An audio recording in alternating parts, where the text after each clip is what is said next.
Hello, and welcome to another X-Force Data Summit presentation. Today, I'm excited to introduce Ian Gotts. He's the CEO of Elements.cloud, but today he's going to talk about Salesforce OrgConfessions, and he has a lot of them. They're horror stories, and they're very interesting. Without further ado, here's Ian. Thank you very much.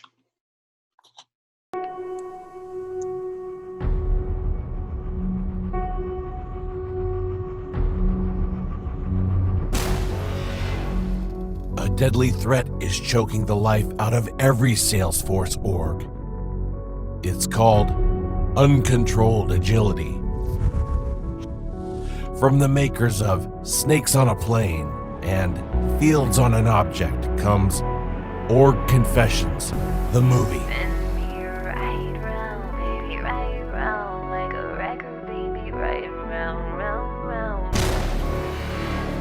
This harrowing story is based on over 500 real-life events.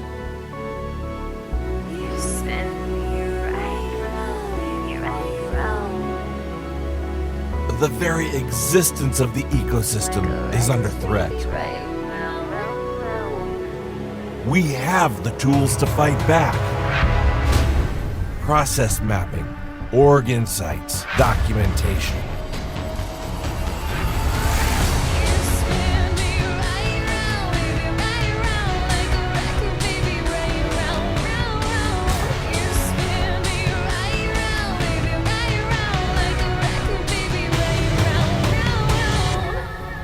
Featuring classics like Confession 169, changing the prod login to kittiesarecute.my.salesforce.com.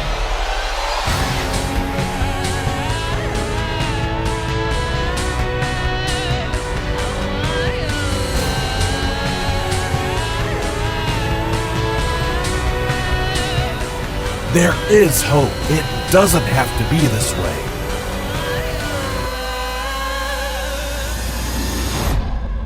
You can be an awesome admin.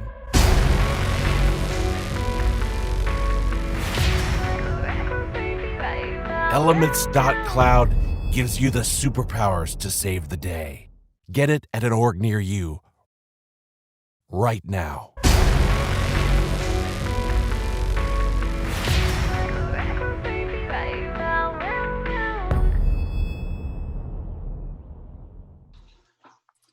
So that was a bit of fun that our marketing team had making that movie. But behind the amusement, the jokes around OrgConfessions, there's actually quite a serious story. And we did the root cause analysis of, now it's over 800 confessions, well, I think we're up to 825. And what we found were there's some common themes behind why people were having such problems implementing Salesforce. So as was said, these are all anonymous, so we don't really know the backstory, but you can start to guess what some of the problems were by reading through some of those confessions. And actually, I've read all of them. And there are basically the four key items or the four key issues around these horror stories are: the first is very poor business analysis. The second is not thinking about the architecture before you start building. The third is a lack of documentation, not knowing what you've built in the past, so therefore making mistakes in the future. And the fourth highest is DevOps, no formalized way of going through the implementation lifecycle. Fifth there, very poor understanding about the best way of setting up roles and permissions. And finally, it was user training. And I want to go through each one of those in turn, in very high level of, but at least understanding the implications of each. And I want to set them in the context of the implementation lifecycle. But the first question people always ask is, so how did we get here? So I've been a Salesforce customer since 2001, so that's nearly 19 years now. We were one of the earliest customers back in the UK. I think there were only 2 people in the London office working for Salesforce when we when we started implementing it. And back then, it was a tactical CRM system. It was 5-10 users. I think we were one of the biggest users with 150 users in the UK. And it was tactical. Roll the clock forward now to 2019 or now 2020. And the investment in M&A and in the huge R&D efforts, we now have a very, very powerful strategic platform. Salesforce is no longer 5 users in the corner of sales. It's now the entire operation. And what the power of Salesforce at the beginning was that it was the citizen developer, hugely agile, anybody can build anything.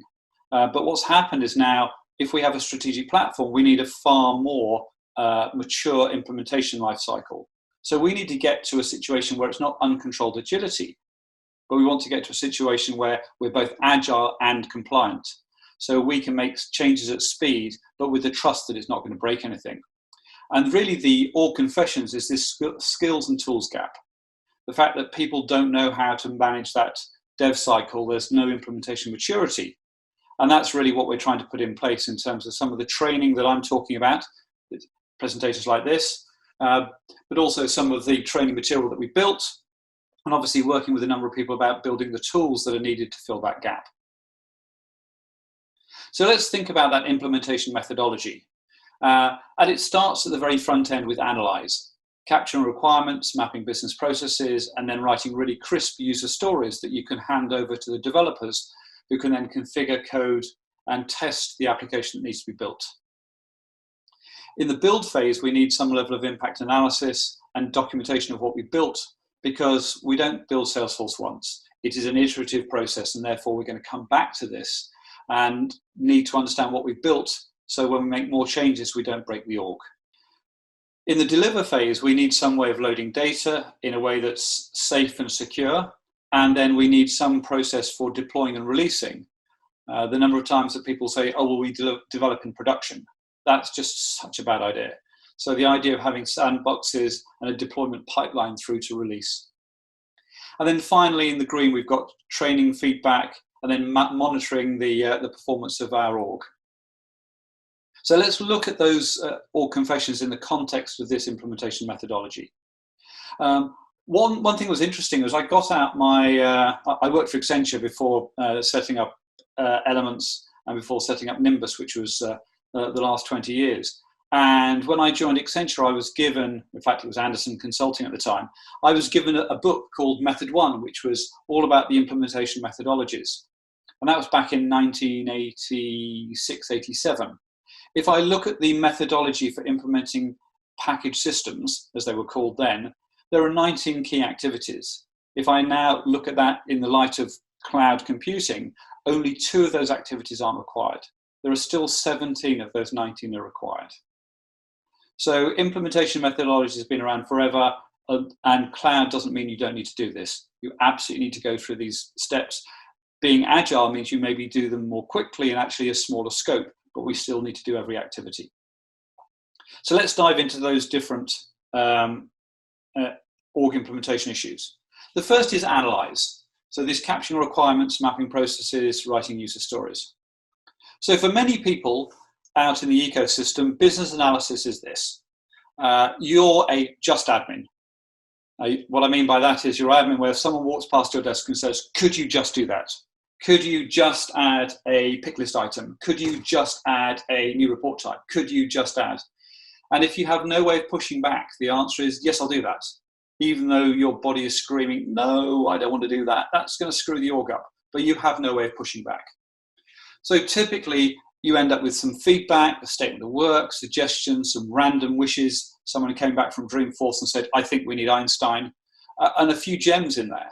And what happens is if you're just a just admin, you end up configuring and coding and testing it. When really what you ought to be doing is putting in the steps of understanding the requirements, and you will end up with those raw requirements which then need to be validated. So your job is, from a requirements perspective, is capture, triage, prioritize. By triage, what I mean is some of these requirements just don't make sense. Some of them are too high level, some of them are too low level.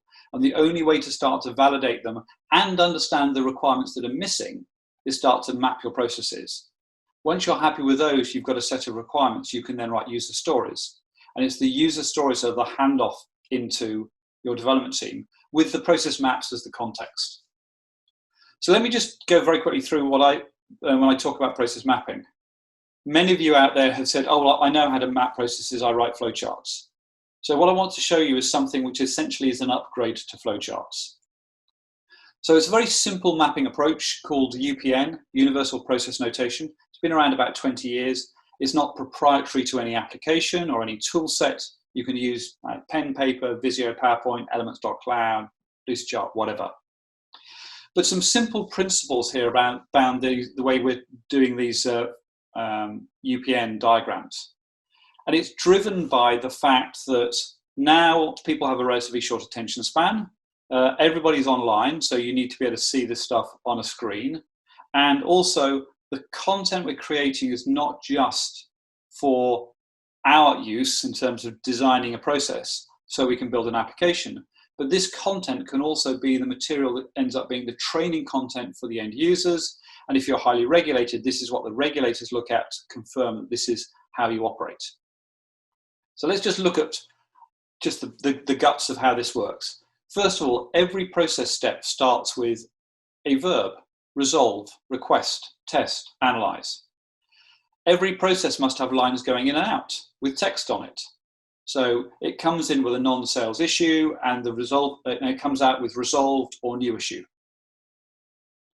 And people go, where are the diamonds? Well, you don't need diamonds. That box called resolve technical support request has 2 lines coming out. And the decision about how you resolve that technical support request may be documented in some notes that are attached, hence the paperclip. Or if there's a little corner, then you can drill down to the next level of detail. So 3 things that make this different from a traditional diagram. Number 1, you have the ability to drill down to a lower level of detail. So you can keep 8 or 10 boxes on a screen, which makes it readable on a screen, and it makes it easy for anybody to understand. The second thing is the idea that you can have attachments. So you can attach a link to a document, a link to an image, a link to a screen, a link to a video. So suddenly this is really valuable training material. And the third thing is you need some level of version control over this, because you're going to be iterating through these process diagrams. So you want to come back to this the next time you have any requests. So someone says, oh, we need to be able to issue returns to customers. Great, well, let's look at this diagram and understand how we would then process a return rather than just a sales request. So these aren't diagrams you throw away when you start the project. These are ongoing and live throughout the course of the life of the organization. And there's lots of material that's been written about UPN. There are some videos that we've built in terms of how to draw these diagrams. And they're really quick and easy to create in live workshops with end users. And it's really engaging when you're working with an end user on a diagram like this, rather than taking notes, going away, writing something up and coming back. In terms of user stories, there is a standard format the whole industry uses, and a user story is as a ... sales user, I want to add an opportunity so that I can sell to non-US customers. And for any requirement, there may be multiple user stories. So that was business analysis. In the interest of time, let's keep going. The next thing which I see very poorly done is architecture. Architecture, if you think about a house, if you don't build the foundations correctly, if you don't think about building a 2-story house and forget to put the stairs in, or don't put the electrics in, you're pretty much screwed in terms of any ongoing work. And that is also true for architecture when you start thinking about Salesforce. If you haven't thought through the data model about how you want to operate, then it's going to be very hard to unpick that and rebuild it. So I play bass in a rock band, and we wanted to use Salesforce to start to track how we got gigs, so we could track the venues, could track our fans. And we could have just dived in and said, right, we're going to build a gig object and we're going to build a venue object and a band object. And it wasn't until we started digging into it a bit further, we realized that the booking managers move between venues. So the booking manager needs to be a separate object. We also realized for gigs, we opened for another band. So we needed another object called band where we had joint gigs. So the data model associated with the process uncovered a real understanding about what we needed to build. If we just launched in building objects without thinking about the architecture, we would have suddenly found that the booking manager was associated with a venue, and then we'd have to try and unpick that somehow. So again, it feels like a lot of effort before we start building in terms of analysis and architecture, but this is fundamental to making sure that you can go faster when you get to the build phase. So let's talk about build. The issue around build is a lack of documentation. And people say to me, well, I'm too busy to get documentation done. My comment is that you're too busy not to. Whilst it may feel like you're going faster on this particular project, when you come back the next time and start to make changes to those record types or Apex classes or objects, and then you find that you're doing investigation for hours on end to try and work out what an object does, or worse, you go and implement and then you break something and then you have all the scrabbling to try and unpick it, you'll suddenly realize the value of documentation. Now, I get it that nobody wants to document anything, so we need to make it as easy as possible for anyone to document their org. And that, fortunately, there are some tools that help us do that inside the Salesforce world. But the heart of all documentation is a metadata dictionary. That is a listing of every metadata item in your org. Apex classes, objects, fields, lightning pages, managed packages, permission sets. So every bit of metadata in a data dictionary. And there is the metadata API inside Salesforce, which allows you to pull all that metadata out. But it also then means you can do some analysis on it. So you can start to build a picture. Say, in this case, on the screenshot, we're down at an object level. So we have an object called project, and we can start to build a picture here about how many approval processes, how many custom fields. We could even do some analysis on how many fields have got data. So documentation doesn't have to be just the documentation you put in. There's enough coming out of the metadata API and now the dependency API. We can do a hell of a lot of work in terms of building some of that documentation for you to make that impact analysis a lot easier. So if I take an example down at a field level, you can see here the budget field, but on the right-hand side, we're now starting to look at whether the field is populated by record type. So I can see the operations record type's got no data at all. So there's a question whether this field, either it should be populated or whether we don't need it on that page layout. And then you can see a bit lower down, we're identifying where this field is used. So it's used in 5 page layouts, 3 process builder workflows, and so on. So the ability to start to do a ton of analysis for you makes life easier rather than having to document anything. And with the new dependency API, we can start to build this exploded view so you see the impact of making a change, in this case to an object, which is touched by all those different metadata items, and you can keep on expanding that tree out and out and out. Again, very powerful in terms of understanding the impact of making a change to a particular object. So when people think about documentation, they go, oh, right, I've got to build an Excel spreadsheet, I've got to create a big Word document that no one will ever read. There are some more sophisticated approaches. We don't care what you build it in, but you do need a metadata dictionary and you need some mechanisms for keeping it up to date. Moving on to deliver. So we've now built something, it's tested, it's ready to deliver. Again, you need a formal process for how you get through sandbox UAT through to production. Again, OrgConfessions, we see so many examples of people developing straight into production. And that is, again, 5 users, tactical solution in a corner, that's probably not an issue.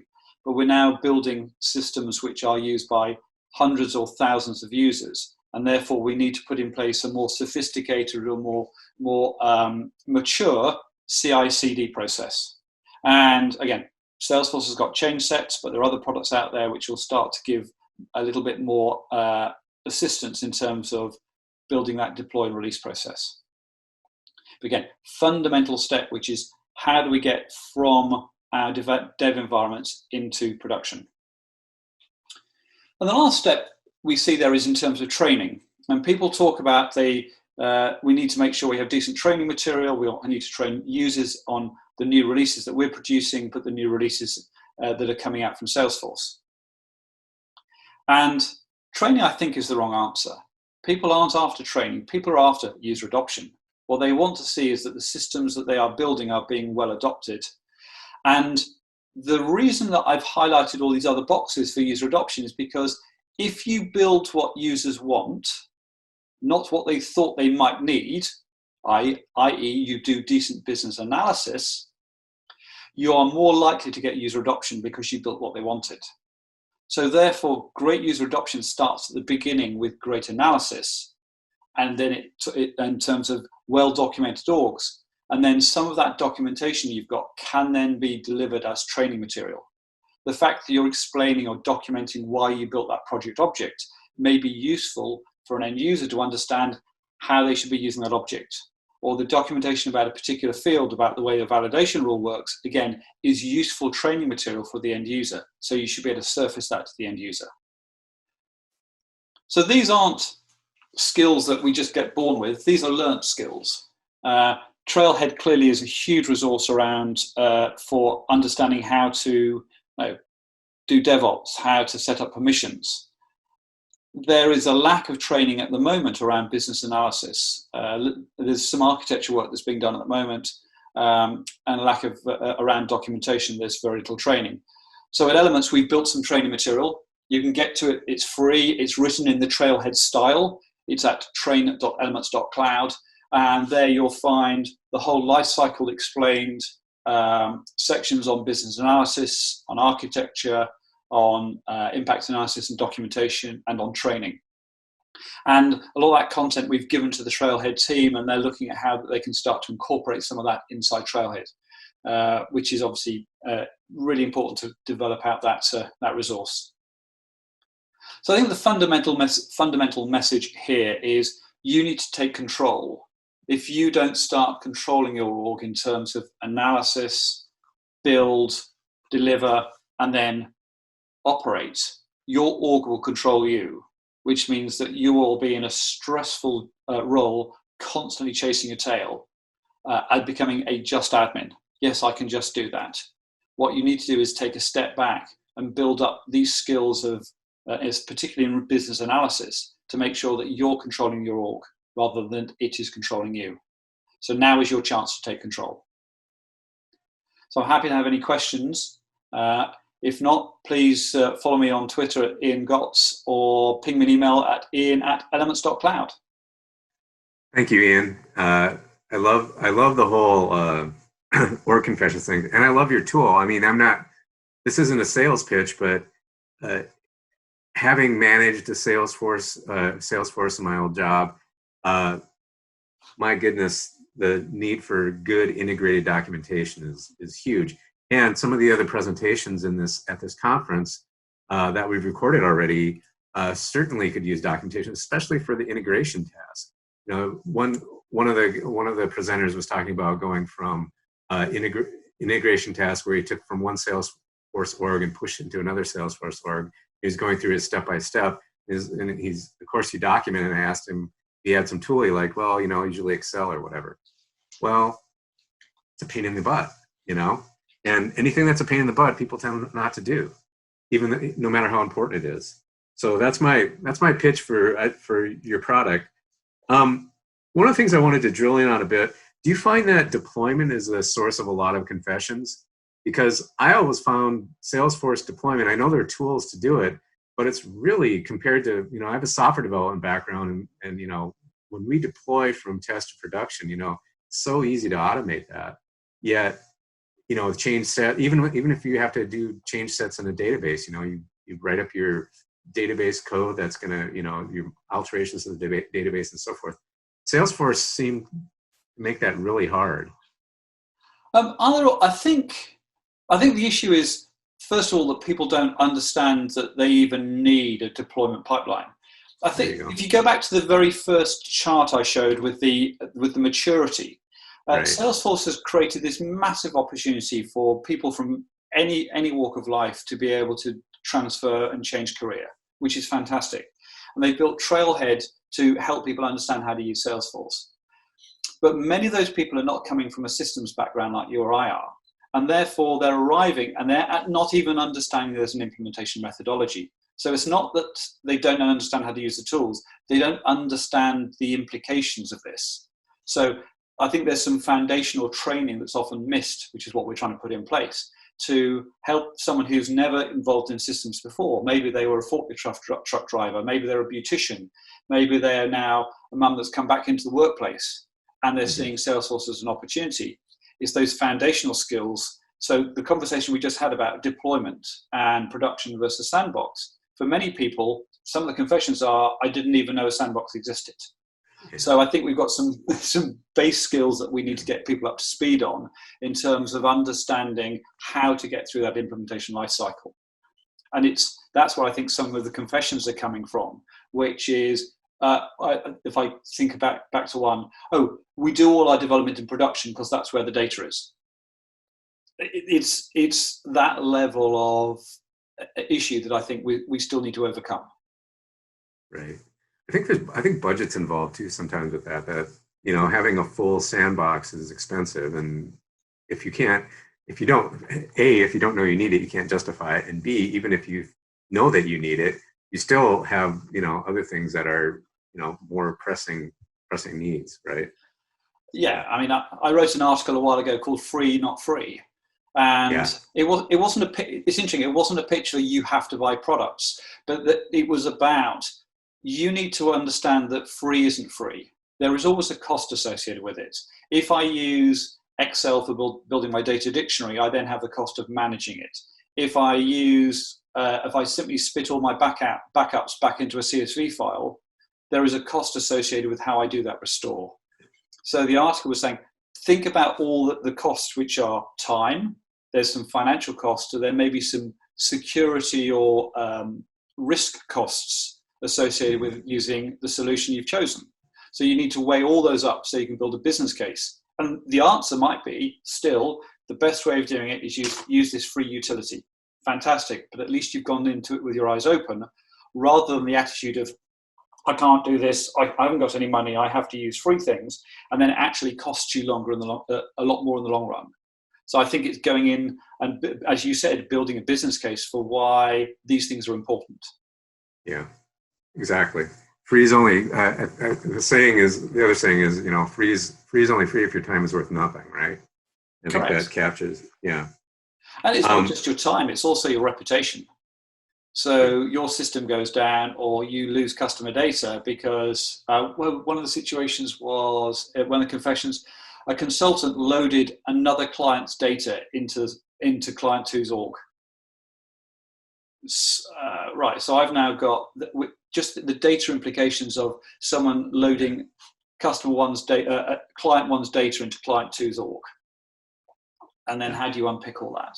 So, yeah, it's not just the cost associated with it. There's the reputational issues, the downtime for all your teams sitting there going, well, we can't use Salesforce because we need to unpick the data. So there are some hidden costs as well. So UPN is something that is built into your product. That's your standard for process documentation? Yes, that's right. So UPN is a standard notation. We've built an application which supports it. So, I mean, you could do UPN with pen and paper. I quite often do when we're sketching things out. So it's a principle rather than a proprietary technique that our application works on. So yes. So I would encourage people to look at how the principles of UPN, because it simplifies the whole way of drawing process diagrams, rather than getting engaged in flowcharts or UML diagrams or BPMN with all these different shapes. And at your training site, do you have some basic introductions to UPN? Absolutely. Absolutely. Okay. So if you go to train.elements.cloud, there's a Trailhead trail. I can't call it Trailhead. There's a training site in the Trailhead style. And there's one on business analysis, and that covers how to capture requirements, but there's a whole section on the process mapping. And there's a video by a guy called Walter, who's one of our customer success guys, on how to run virtual process mapping sessions as well. So thinking about the new world where a lot more of us are now operating remotely, it's slightly more challenging running a process mapping workshop. We've got about 20 years experience. So Walter's created a video there for doing virtual process mapping. Ian, thank you so much, and appreciate your time and efforts, and look forward to spending more time looking at Elements.cloud. Thank you so much.